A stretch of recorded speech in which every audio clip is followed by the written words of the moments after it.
It's mind-blowing to me that we have this piece of history literally in our backyard. Constable Hall is considered the hidden gem of the North Country. Filled with rich history and breathtaking scenery, this historic house museum is over 200 years old. It begins in the late 1700s with William Constable Sr., also known as the Purchaser. William Constable Sr., we kind of think of him as the big man behind the picture. He never lived here at Constable Hall. In fact, he never visited Constable Hall. But he was the very important man that was behind the Constable family. He ended up purchasing with his two Irish partners 4 million acres of upstate New York. New York State was bankrupt at the time, or near bankrupt, and needed money very quickly. And they put these land up for sale, and William Constable and his partners grabbed it for a good price. That good price was just 8 cents an acre. He died young, unfortunately. He was in his early 50s when he died. The land purchased by William Sr. was inherited by his son, William Constable Jr., also known as the Builder. When William Constable Jr. decided to build the hall and at this location, that was around 1810. Constable Hall's building phase completed around 1819. He also put in, we believe, the garden, and it's a formal garden that's adjacent to Constable Hall. We have a book in the library signed by the man himself that's on garden design.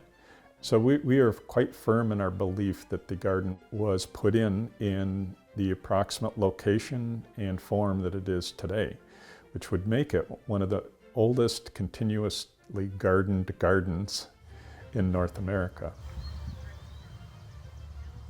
Tragically, William Constable Jr. was injured in the process of laying the front stone on the porch patio, and he eventually succumbed to that injury 2 or 3 years later. After William Jr.'s death, his wife, Mary Eliza, was often visited by her favorite cousin, Clement C. Moore.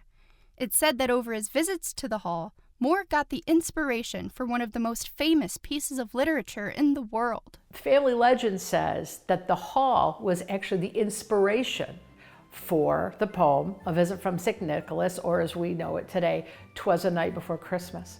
There are several things in the hall that kind of uphold this theory. There's a passage in the poem that always bothered me as a kid.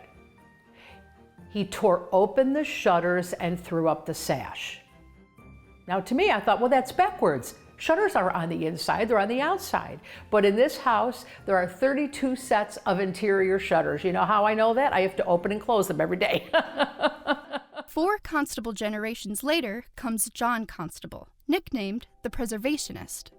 Well, John Constable had just come back from World War II. He had 4 young children, and the house just became too much to manage after a while. So he faced a crossroads of what to do with Constable Hall. So he decided to sell it to the Lewis family on the provision that they would restore it and turn it over to the Constable Hall Association for tours and interpretation.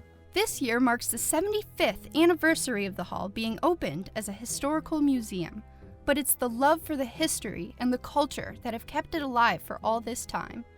It's not only historical, but it's a house. It represents a family, and in our case, it's the Constable family. People coming here don't really realize what a national and international impact this museum has. Behind me, you see this beautiful formal dining room. We have artifacts like this. This is Napoleon Bonaparte's family china. There's a beautiful library with books. If you're a fan of the outside, we have the Adirondack Room, which showcases different games and sports of the time. Our 17 acres on the grounds here, we have walking trails. So even if you just want to sit and look at the beautiful garden or at the pond, Constable Hall is where you should be. In Constableville for WPBS Weekly, I'm Samantha Keeney.